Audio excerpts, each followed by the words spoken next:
sauf en Corse. Alors il n'y a aucune perturbation là-bas, une exception corse que nous expliquent Laurent Desbonnets et Frédéric Bon. Des trains qui circulent sans la moindre perturbation. Sur les 230 km de voies ferrées corse en ce moment, pas d'annulation, pas de retard. Très loin de la grève sur le continent, ces voyageurs embarquent dans un train en gare d'Ajaccio. On n'a jamais de perturbation, nous. C'est formidable. Une fois, je crois, en 9 ans, mais non, ça marche très très bien. Non, jamais de retard. C'est rare, c'est très très rare.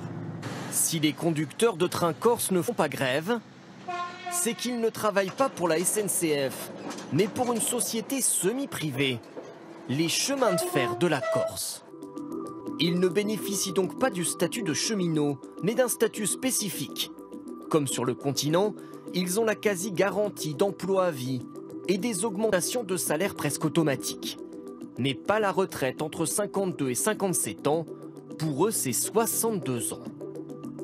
Pas question donc en Corse de se joindre au mouvement des cheminots SNCF.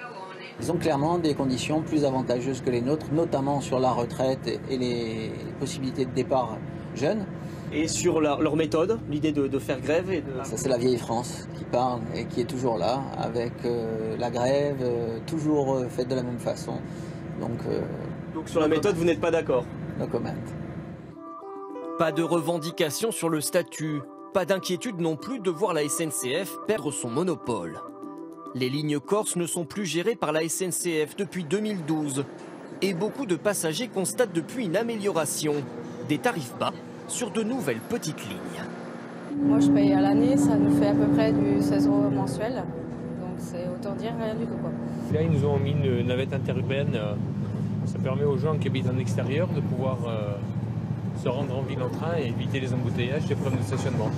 Résultat, un trafic en très forte hausse, de 700 000 passagers en 2012 à 1 175 000 l'an dernier.